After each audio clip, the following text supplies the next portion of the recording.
road, huh? You are lying. Woof.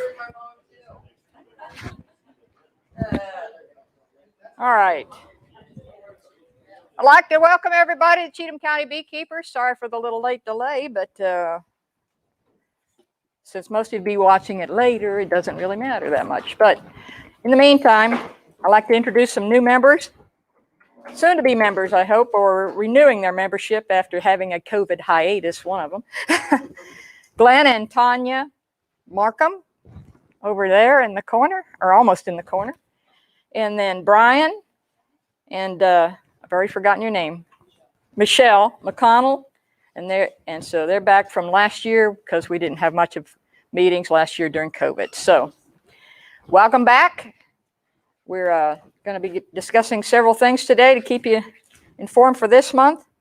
And moving on to other books. I have several books up here that will be critical to your library. Oh yeah, I also got one too. To return? Good, yeah. Good man. I'll return it back. Okay. So queen rearing essentials, if you're interested in that. Swarm essentials, package essentials. Talking about how to install packages. We'll go over that a little bit later today. Increase essentials, let's see, splitting hives and rearing queens. And his was swarm traps and bait hives. We have a guest speaker today on one more book, Beginning Beekeeper. That'll be Kason. Kason Kong is going to be speaking about how and where to set up your swarm hives. He was volunteered for the job. Okay. So, Robin, have you got a treasurer's report for me, please, for us? Here. The balance is $3,334. 3,334. Yeah, that's after we paid for the 20 packages that are coming, and deposits for packages that have already been paid for and membership. Okay, super. So I'll say that again for those who will be watching this later. We have a little money in the bank, 3,300 more or less, and it's already with the packages that are paid for. And how many packages do we have left to buy, to sell? We have 11 confirmed people's asked for out of the 20. And 5, 7. So 9. We have 9 available packages left to sell.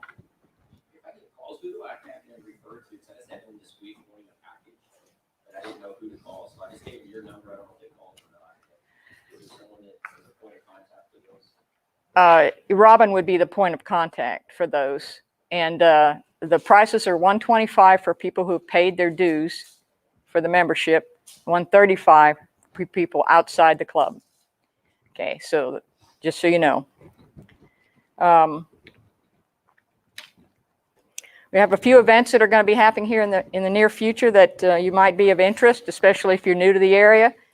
The Master Gardeners have a plant sale. They have a plant sale on the April 17th.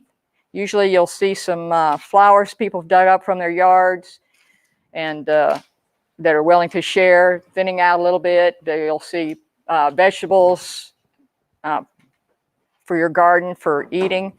And also you'll see a lot of things that they get at a decent price from the Amish up in Kentucky, and like ferns and things. I don't know if they were able to source the ferns, but they were running out quickly up in Kentucky, according to my sources. So they might not be having as many as they had last year. But they do have a nice plant sale. It's going to be held at Colby's Army. You can Google that. I don't have the address in front of me. Yeah, I camped there before. Yeah, it's a nice place, and it's nearby. Now, another event is the Kent Williams Bee School. It's April 15th through the 17th in Wingo, Kentucky. It's free, essentially. You'll have to find housing locally in a hotel if you don't want to camp out. Another event that's not quite an event, but it's a possibility of an event. So I'm going to say it that way. Mike Studer's supposed to come out to my place and inspect my bees. And so he does that if you put in a request to get your bees inspected, if you want to sell queens or if you want to sell nukes or anything like that, you have to have your bees inspected. So my inspection is set for March 24th. So if you show up, you're going to have to, you know, not bug him about all your questions. So if you have questions about an inspection, you can ask me later today. It's really a pretty simple procedure. I think he only goes through 10% of your hives, you know. So I think last year I had, at the time, 30 hives. I'm down to 15 right now, just not because they all died, but because we combined in the fall, and then a few of them died through the winter. So I'm down to 15 right now. So I think it's been a pretty bad winter for many people. Have lost all their hives, and some of them have lost none of their hives. So it's interesting. You know, I understand why mine probably went. You know, most of you know that I've been busy with other personal issues, so that probably has taken my time away from the girls. But hopefully the 15 that I have will be 30 by the end of the year, or they'll be 15, which is where I want to be at my age. So we'll see how that goes. Heather and Cammie did a member poll to see what your interests are. Did anybody fill out the poll online? We haven't done that yet. Oh, you haven't done it. Sorry, no. Do you want to tell everybody what that's going to involve? Or do you? Not yet. Not yet. It's okay. It's not right this second. But anyway, they're going to put a poll out one of these days, and it might have some few questions for you to answer. And we're trying to get a feeling for where you want the club to go, where you want the club to ignore. Okay, what do you want us to provide for you? As you can see, we've got about 20 people in here, and only 8 or 7 told us they would be coming in person. So we know that it's getting out there. 21. So anyway, we know that's getting out there, but we kind of like to get all of the people out there involved, especially our older beekeepers who are at home waiting for this COVID thing to stop. You know, so in that case, if you see that coming, I really appreciate it if you write what your feelings are, even if you've never been a beekeeper, you're not a beekeeper. Just tell us what you would like to see in the future for the club. Okay, that's why we're here. It's to get you involved in beekeeping and then go from there. So let's see. That's also going to involve also a sharing between members. How can we share between members? Some of us live on one end of the county, and some of us live all the way across the river on the other end of the county. So by having our addresses out there, you can see who is near you as a club member. But that's one of the issues we had to ask was, what information are you willing to let us get? In other words, your names, your phone number, only things like that. So they're proposing just a name, an email, and maybe a zip code. Okay, that would get you, knowing what your zip code is, you'd be a little closer to exactly what person might be close to you. Okay, so just FYI, keep your eyes open for any polls that might be coming your way. And of course, one of the local individuals at the school board or the school have asked us to volunteer in some aspect for an educational booth or some kind of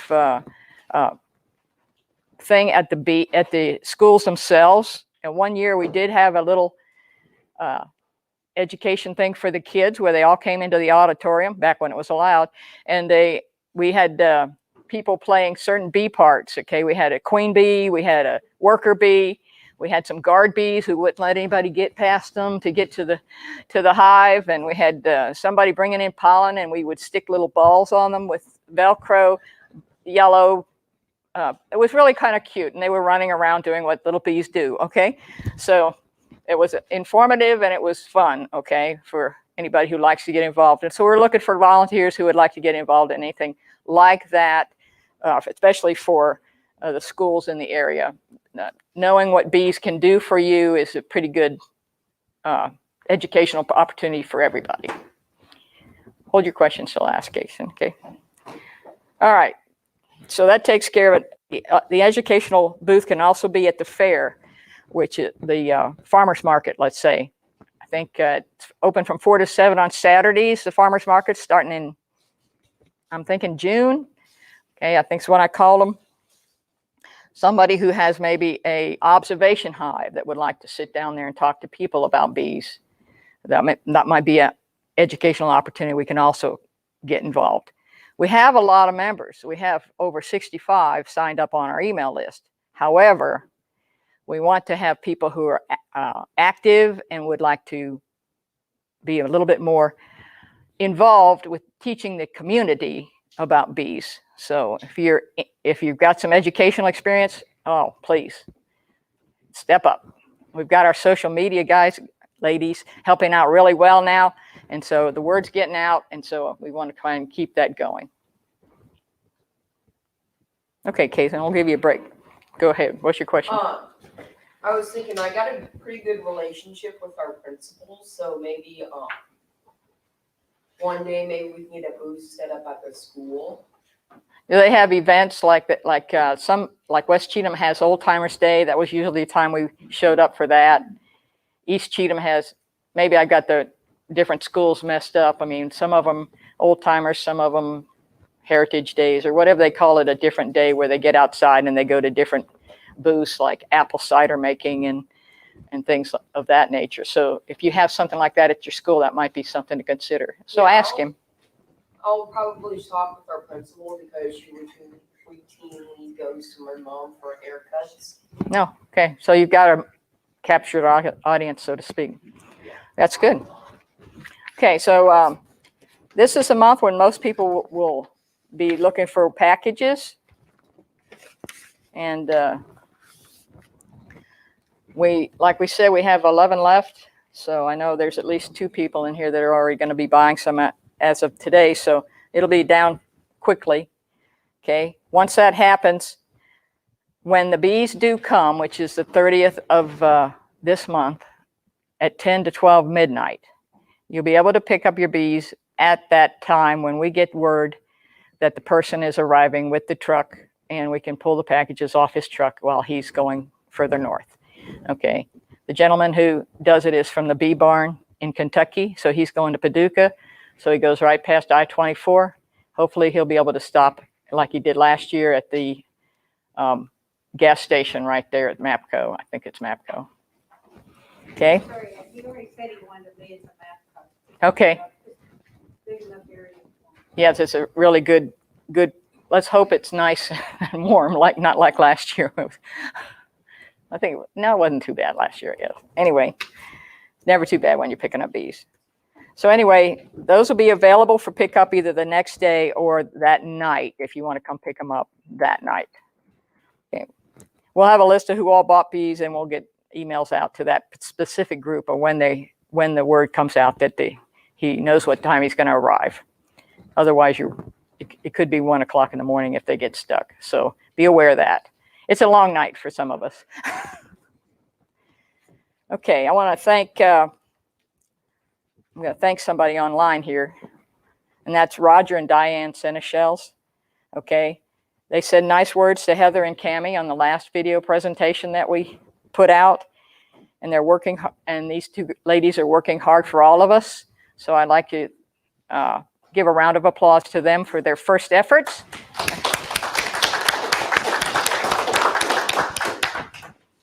And thank you, Roger and Diane, for telling them they did a good job. Okay, now we're going to talk about that demonstration at the end of the month for the swarm packages. Will probably be at my place. I've got 2 coming for myself just to show you how to install a package.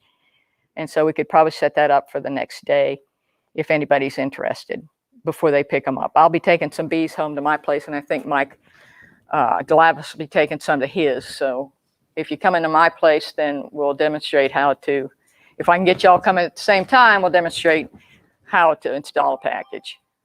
So it's and also there are lots of presentations online. So take advantage of the internet, get out there, installing packages. You can type it in. I like Cayman Reynolds. We showed that the last video at the last meeting. There's other people who install them different ways. It's not that difficult, but it does have some steps that I highly advise, like a thin syrup on spraying them on, especially if it's warm. That'll keep them a little wet. They pour out of that box just a little easier when they're a little not too wet if it's cold, because that just hurts their immune systems. So other than that, we'll have that demonstration the day following the package deliveries. Okay, let's see. Online next is going to be our guest speaker. Oh no, I think I'm going to wait a minute. I'm going to make him wait a little bit longer, okay? Because the next one I've got is demonstration of the types of feeders you can use in your beehives, and we'll just place them up here, okay?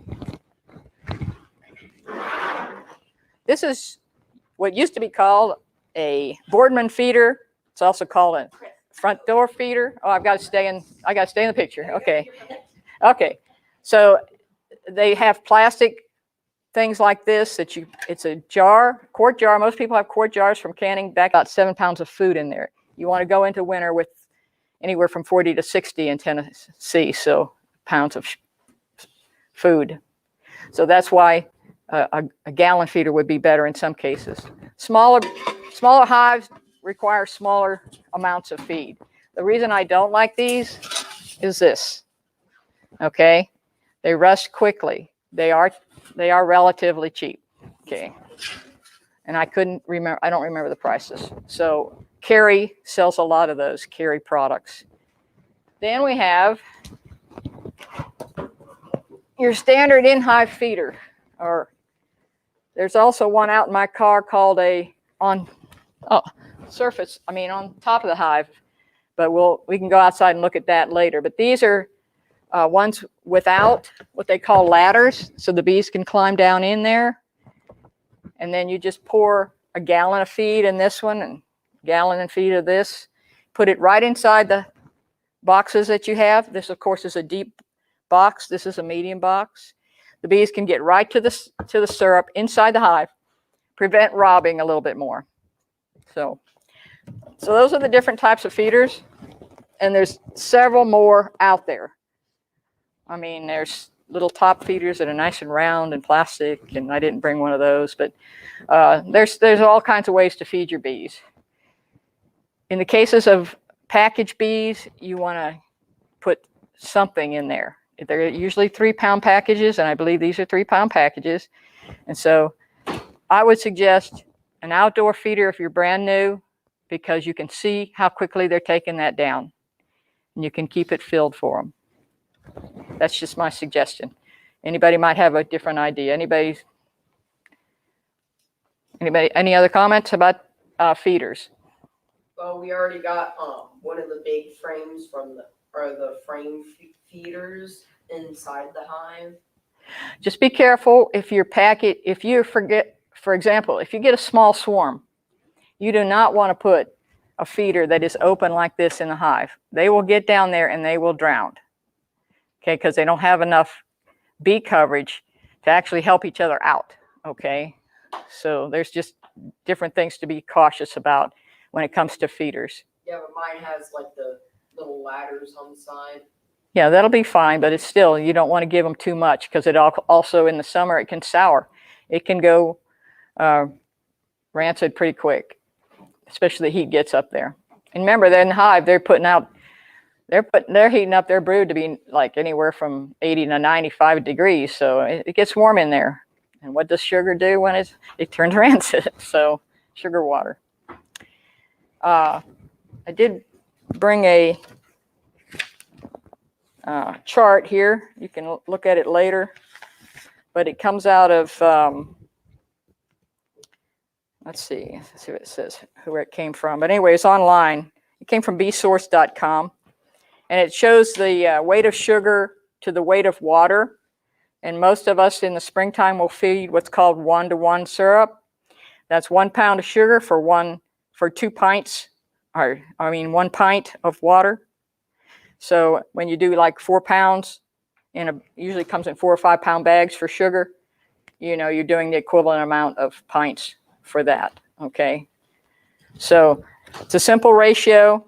And just for your information, I like to use a little bit less than 1:1 in the spring, only because that's closer to nectar. I think, what's it, about 73% that's nectar? Don't quote me on those. Don't quote me on numbers. I mean, I'm over 70, so I'm going to stick with that excuse. And so this will be up here for you to look at as well. Now, that was a demonstration of feeders. We'll do a demonstration on how to split a hive here later after Kason does his little presentation. All right, ladies and gentlemen, sorry for the delay, but we've had a little fuzziness going on today and not clear like it was the last time. Unfortunately, we've tried all our connections and the rain and hoping we can't stop the rain, but hopefully maybe that's the problem. But in any case, we're back, and this will be our feature presentation. Hi. This is one of my mentees, and his name is Kason Com. And tell them how old you are, Kason. I am 13 years old, and I have a bad sense of direction.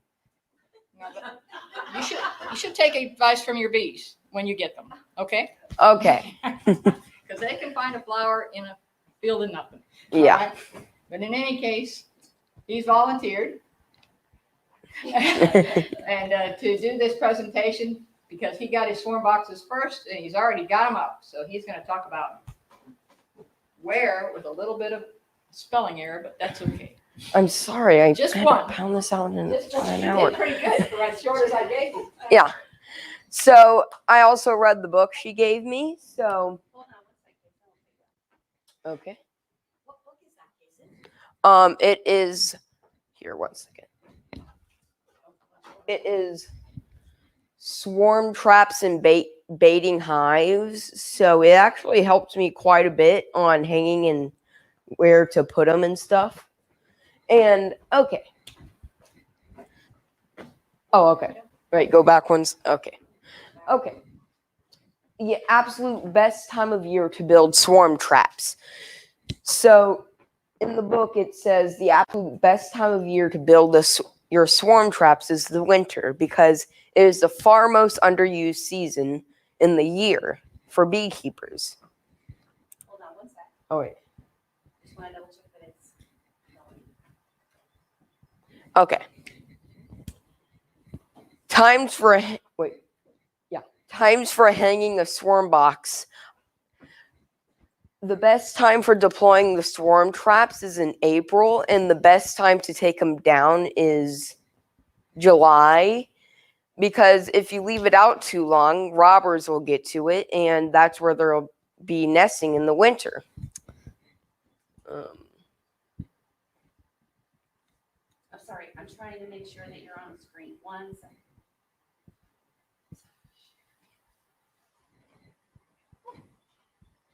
Okay. How to put up swarm boxes. First of all, you'll need a hefty nail as long as your hand because the trap's mass is about 3 kilograms, but once hives start moving in, it'll become a lot more heavier and traps will fall down and you'll have a less chance of getting a hive because, well, they move out. Which directions to hang a swarm box? So, to position the swarm box is early morning facing south to southeast. Oh, yeah. Yes. Okay. Let me go back.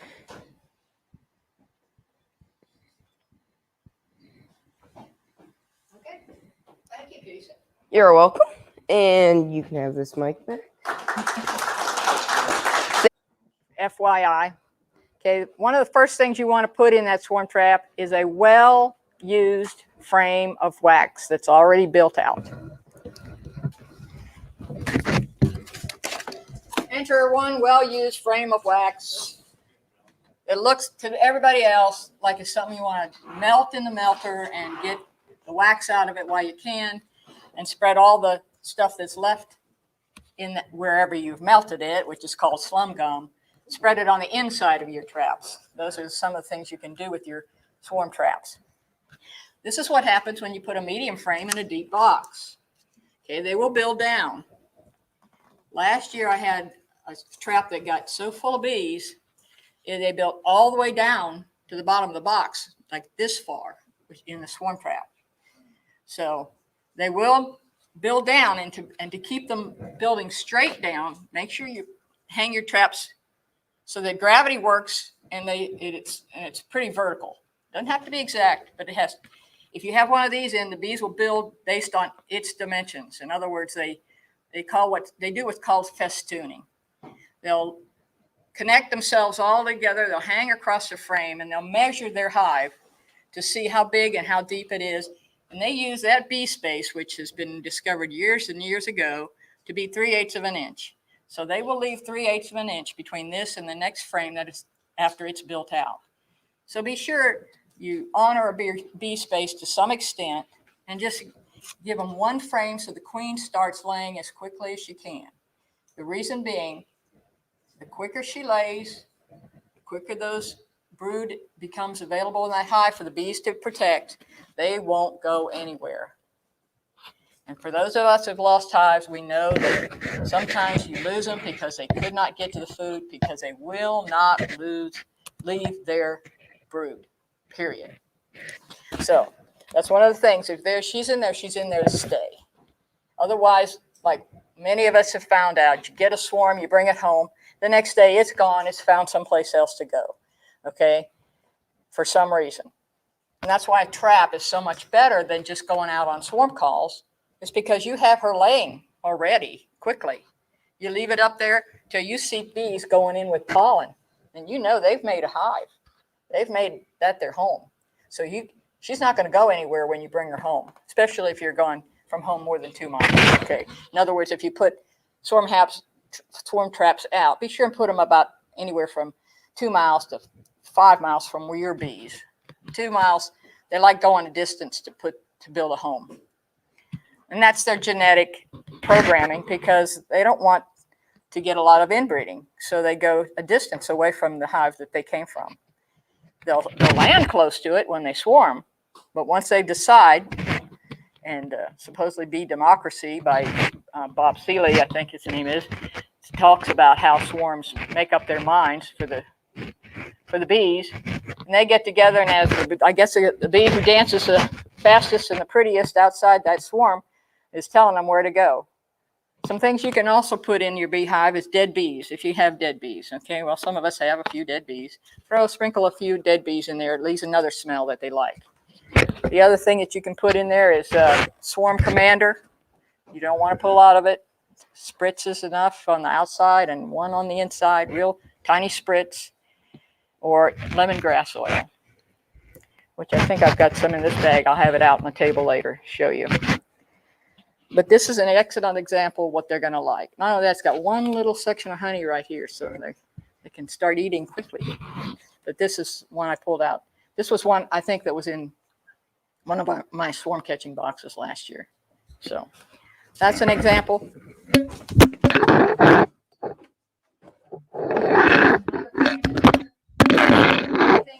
Whoops, sorry, lost my mic.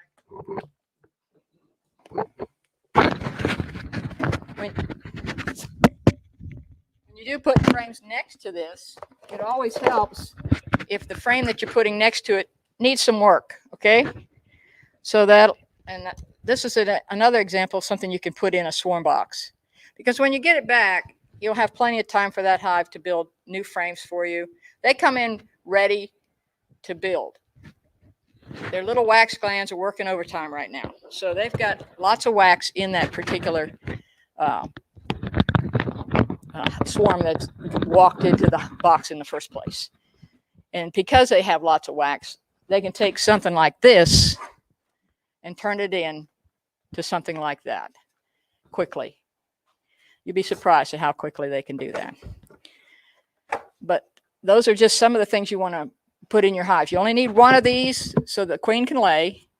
some partially filled out frames that you might have. I brought some today for those of you who are taking swarm traps home with you today, that you can use some of these old frames, use one, and then put some others in there to fill the box. See, anybody have any other good ideas for swarm traps? Nikki, you got any ideas? So what we do, we get a plastic bag, put like a corner of a napkin in, and then put 8 drops inside the napkin inside the Yeah, thing. yeah, 8 drops might be a little much. No, So but I open up the bag just a little bit so it lasts longer and it doesn't overpower the hive.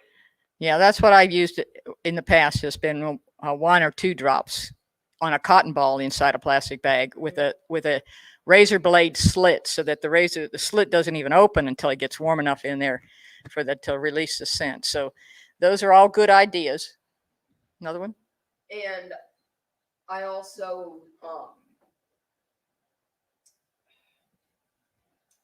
lemongrass oil is dirt cheap, $5 for this much.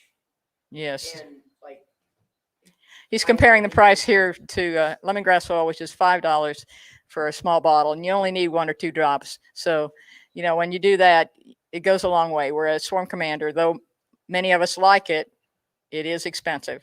You know, I think it's like $29.95 for a spritzing bottle like that. So, FYI, okay, not all of us start out in the retirement state where we have a little money to play with. Okay, let's see what else is on the agenda here. Oh, we're going to talk about splitting hives. And so let me get on to just a basic demonstration of splitting hives. I think we might need to move the camera. Yes. You want splitting. Why do you split? Okay.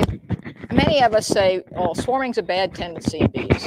Okay. Some of us say you want to keep your bees from swarming. Well, the easiest way to keep them from swarming is take away the queen for a little while. Okay. Now, the timing is of essence, I would say. Okay. First of all, you don't want to be taking the queen away and having them build a queen cell when there's no drones in the air. What good's having a new virgin queen come out if she can't get mated?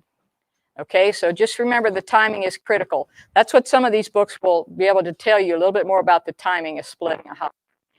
Okay, for example, I will probably start splitting either first couple weeks in April, mid-April, something like that, because unless I have a hive in the group, which unfortunately I haven't got into all my hives, so I don't know how strong each hive is.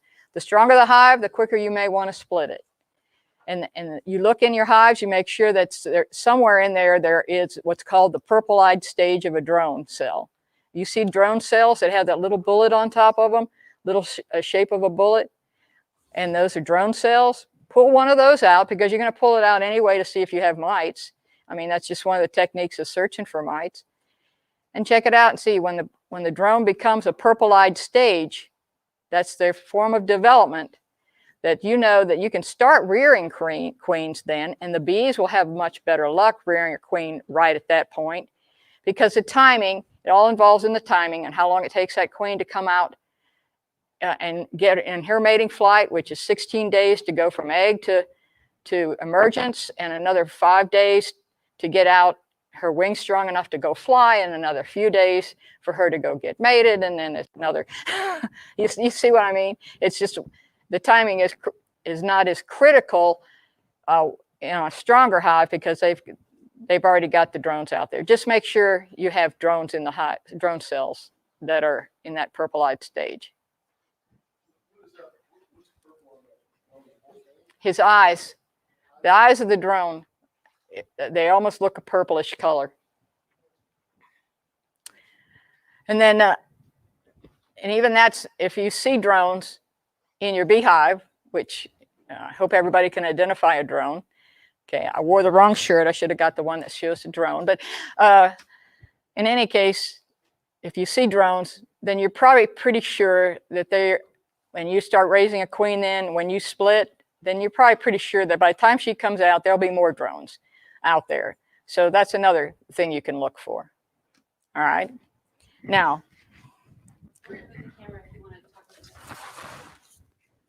oh, well, let's see. We got a little friend here. Excuse me. Not a bee.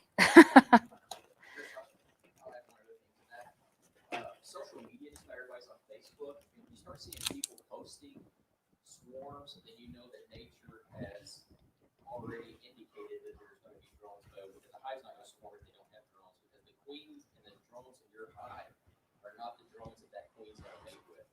So she's going to fly out and mate with other drone congregations in the area. So social media is one of my indications that I'll watch because people are all excited and they start posting. I just saw the first one in Chattanooga yesterday for swarms. And so you start seeing them post on a consistent basis, you know, and that's a good indication that you're safe to go ahead and start splitting your hive. That's a good point, Tyler. Tyler said that if you see on Facebook or if you see on any other social media platform that you're on that somebody's already saying they've seen a swarm, take their location. Remember that where you are in the country, and if they have swarms down there, for example, in our case in Tennessee, Chattanooga, within 1 or 2 weeks, you can consider probably splitting your hives because a hive will not swarm unless they know that there are drones in the drone congregation areas. Fuzzy butt bar is what I call it, okay? Because if you've ever seen a drone, it's got a little fuzzy behind, okay? So, you know, just like all the guys, they go to the local bar and they hang out and they're waiting for the girls to show up, okay? So, just my opinion, doesn't have to be yours, okay? So, all right. But in any case, one of the things you want to do for splitting a hive, okay, this is called a Nuke Box. There's 2 types of Nuke boxes. There's a cheap one and there's a not so cheap one. This is called an easy nuke, which is the ones I like, only because the inside has a wider frame rest on it, okay? And it's an origami nightmare to try and put some of these together. So if you've ever put them together, you'll understand what I'm saying, okay? And I'm sure we have people in this room who would love to have people come over and help do the origami nightmare party one of these days, okay? Because that's exactly what it is. So once you get it all folded up, though, you have them around. This is another thing. You get these for about $14 or $15 online, okay? You can buy them unfolded for what, $7 sometime? No, yeah, it's in some places. This is an excellent thing to carry around in your car with frames if you hear a swarm during swarm season, because you'll be surprised where you find swarms. Airports, they love airplane engines. I don't know why. They love airplane jetways, okay? Now, we've all seen them there, those of us who flew for a living. But anyway, yeah, they love that. They love fence posts or just about anything. So if you're going to be on the swarm call list, which you can become, I'm on the NABA one, and I think we're listed in, some of us are listed in the Cheatham County Beekeepers swarm list. So if anybody out there sees a swarm, give us a call, okay? And so as beekeepers, we like to give them all a fighting chance. That's the way I call it. So taking one of these in your car with a few frames in it and some empty frames, much like this one, empty like that, a little bit of mess over here, they love it. They'll fix it right up, clean it right up, and start laying in it. But so when you split a hive, what you're looking for, which is a lot different than if you're just catching a swarm. With the swarm, you're just catching it and you're getting it home, and you're getting it set up at home as quickly as you can. But with a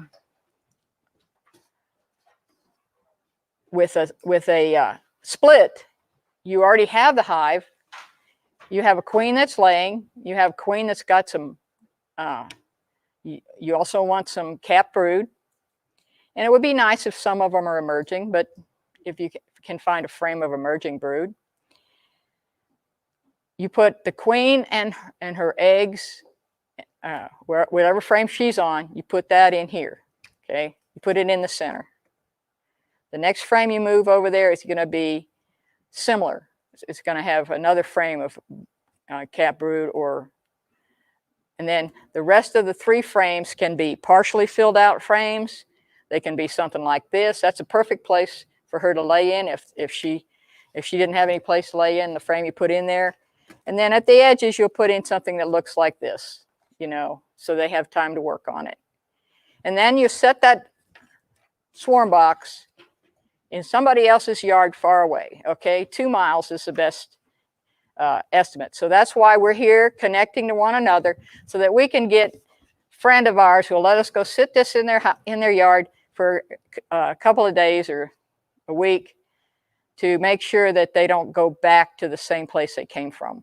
In other words, you're just giving them a little distance. If it's in your own yard, sometimes they'll go back to the hive they came from. But because you're putting in eggs and you're putting in larvae, the chances are slim, but still, it's nice to have a place to put them aside, okay? Then you just fill it up with regular frames, and they'll put that and just take it off to wherever your friend's house is. And they can do the same with their swarms, their hives. They come over to your place and put it there for a little while. It only doesn't take long, about a couple of days, Tyler, or 3 days? 3 days. Then you can go pick it up and put it in whatever box you've got at home, and they'll be happy because they're protecting what they've got. So that's the simplest way, is to split a hive. Just set those out. Now, what's going to happen to your other hive? When you get that other hive, it's lost a queen. It's going to go, okay, it's going to go crazy. All right, so it's going to find the quickest cell to turn into a queen, and that's going to be the 3, 4, and 5 day old larva. And I say 5, it's actually only 3 days being a larva, but it's 5 days from egg to larva stage. And if you don't have one of these, then you have to get a chart that says when that happens, okay? This is called a DC's Gadgets, and I love it. I carry it in my pocket all the time. So for example, the day you pull that queen out is called grafting day, because essentially you're telling these bees they've got to go in and find a queen, an egg or larva that will turn into a queen. They're going to pick the egg or larva that is the least amount of time being a larva. Okay, they're going to pick a first day larva, second day larva, or third day larva. Okay, here's what I try to do if I'm thinking about it. Okay, sometimes you're just not there to get it when you do, but you go in within 3 days after you've taken that queen out, and you will find cells in the process of being formed into queen cells. They'll be outside they'll come out from they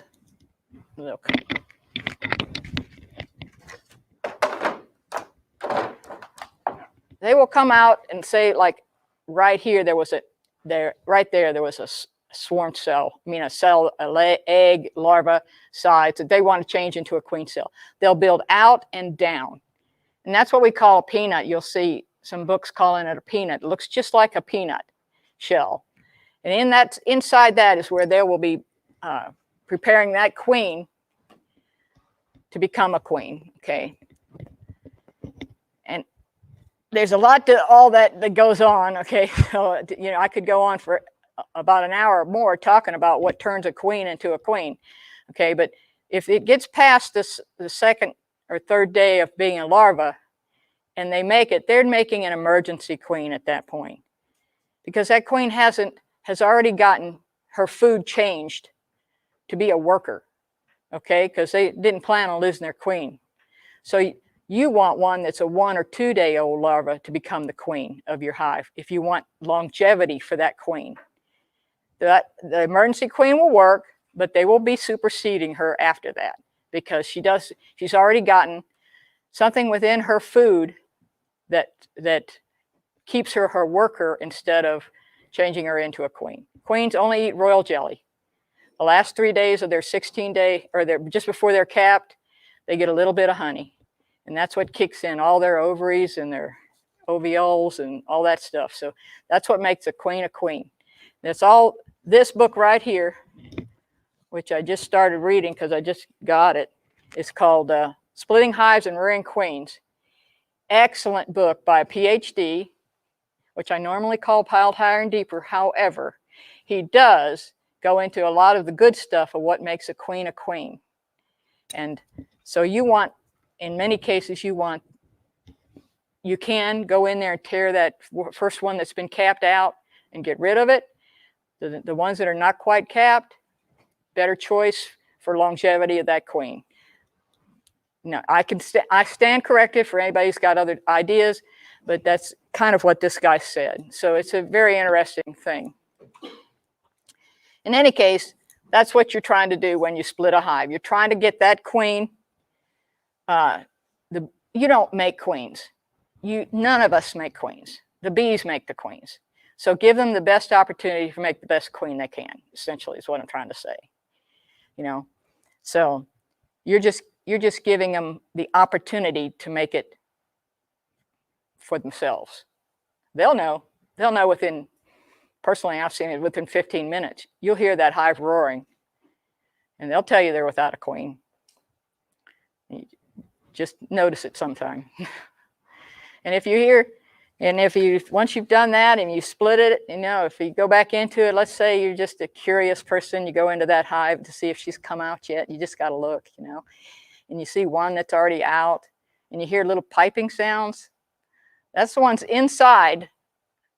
There's two piping sounds, one for the queen that just came out. The virgin queen's going around looking for her enemies. She will kill every other cell that's in there. So another thing you want to do when you get a cell that you like, take some of them away. Leave them 1 or 2, maybe 3 cells. They'll make 8, 9 when it's an emergency. They'll go in and make a lot of cells. So get it down to 2 or 3. But the one that's still surviving inside that cell will start piping. And she's telling the bees to protect her. And the other queen's piping to make her talk so she can go sting her. So it's all in nature, and it's a wonderful thing. Queens will be queens, you know, they don't want competition, you know, so, you know, but that's a simple splitting method. And if I get a day where I'm going to split, I'll give you a call or I'll send out an email, come on out, I'm going to split this hive here. Then we'll try and show you what that's like. So I'm open to any of those suggestions, and pretty much filled the whole hour. Oh my. Well, we did have some technical issues, and we are sorry for the technical issues. It's all good now, they say. So because we gave you such a good round of applause earlier. All right, they fixed it. Yay. But anyway, these little DC gadgets is really fun, because when if I graft, or if I'm trying to figure out when that queen's going to come out, it goes in here. It is the cutest thing. I don't know if you can see that. But yeah, DC's gadgets. D and C. And I don't know if you can find it online anymore. I do have his receipt, so I got his address. So if anybody wants one, I can get the word out. In any case, for example, if you graft usually on day 4 of the egg larva bee cycle.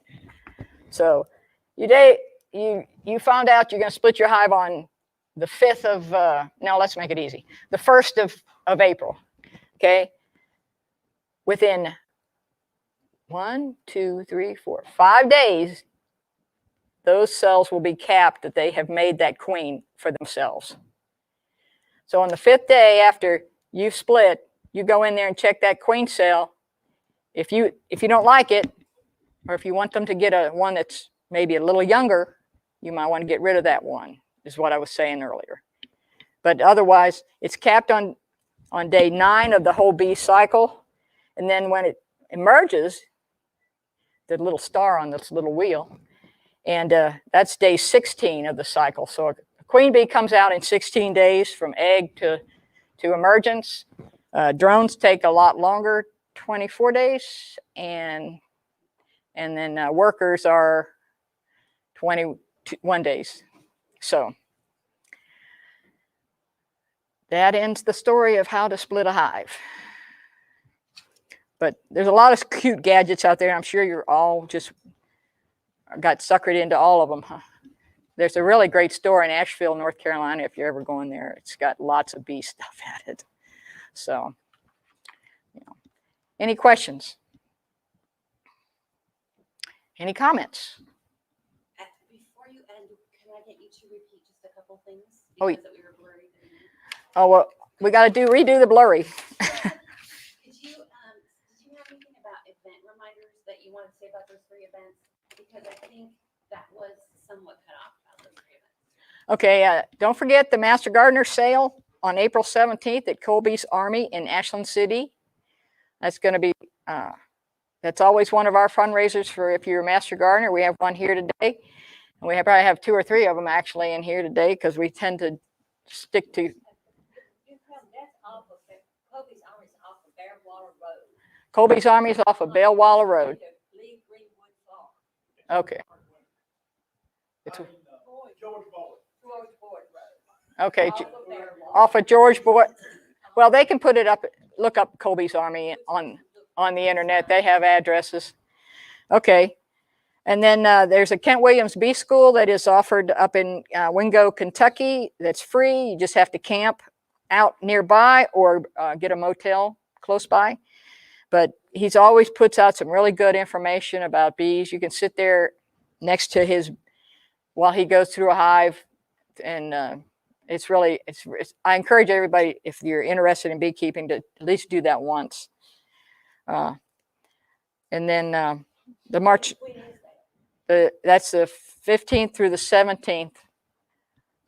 So it's, you don't have to go every day, but they have like 4, 5, 6 demonstrations going on at one time. So you might want to go in there and do, they even do, they do dowsing. They had one guy last year was doing dowsing.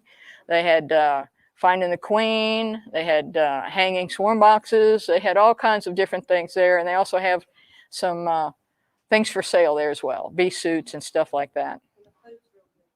And the food is good. We actually took some food whenever we camped out there 2 or 3 years ago. Any case, that's the events. Of course, there's a. I don't want to say the other one because I don't want. I'm going to make sure we keep that one a minimum. So, okay. So, anything else? If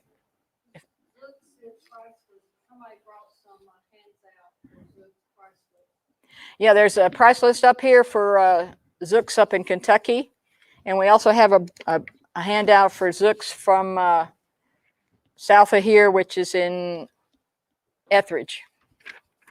So it was here today. I think it's on one of these. Anyway, I know there it is right there. So just come on up and look at the books and look at the price cypress, and they make cypress bees at Zook, so cypress bee equipment. So that's really good. And just look at the books we have available for loan out. Just leave your name on the little tablet that's there for me so I know who's got it. So, and if you return one, then I can cross your name off my list. So thank you guys. Appreciate all the help. Oh, one question.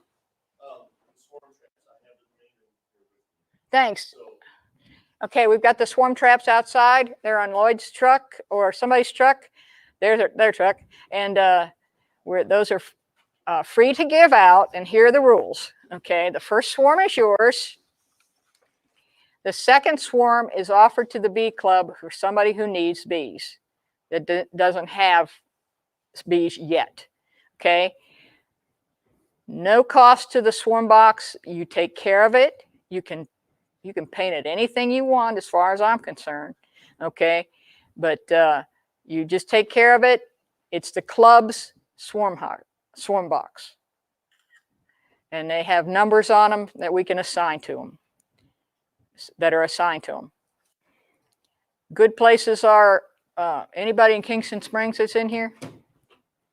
Okay, get that golf club, golf house over there to put a swarm box for you over there, because that's, the big one got stolen by a golfer who happened to be a big beekeeper, but they called me later for something that was a little tiny, so they didn't make it. They didn't even have a queen, so they got combined with somebody else. But they love swarms love old beehives. They love old smelly things. Okay, so but it's neat to go on swarm call. You ought to try it sometime.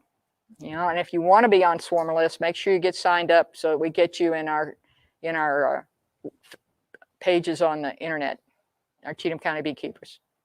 Anything else? Are y'all gonna be here in April? Oh, thank you. All right, we have a choice on places to meet. Last year, we started meeting outside in the Farmers Market Pavilion at the River Bluff Park. Because of rain and other things, it can be sometimes annoying to be out there. The ladies say this is the better video venue. This is the better conversation that you at least hear me from. Usually I don't know why, but somebody gets in the pavilion and they've got to mow the lawn, okay?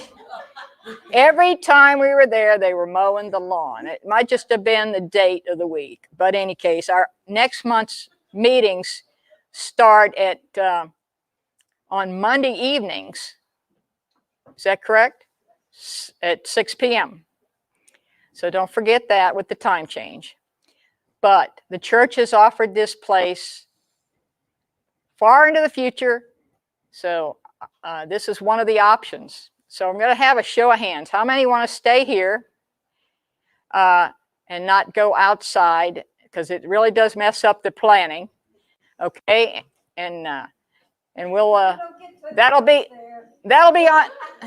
one of our poll questions probably. But I think this is a good option. The church lets us stay here. Is that okay, Caroline? What's the date? What the date will be? Second Monday, 6 p.m. Second Monday is the 12th. Okay. I'll put it on the calendar. If that's what you guys want. Yeah, let's tentatively schedule it, but I'd like to make sure we get a good consensus from the membership. It looked like a good show of hands here for this area, so that's where we're going to go. One more question, Kason? And also, a real good benefit of being outside, it's very well ventilated, so. Well, that is a good, and the pros and cons were on will be on our poll list. Okay. Okay. Thank you, Kason. You're welcome. Anybody else questions? Last time? All right, are we off? Oh, no, Yeah, okay. Goodbye, everybody. We'll talk to you later next month.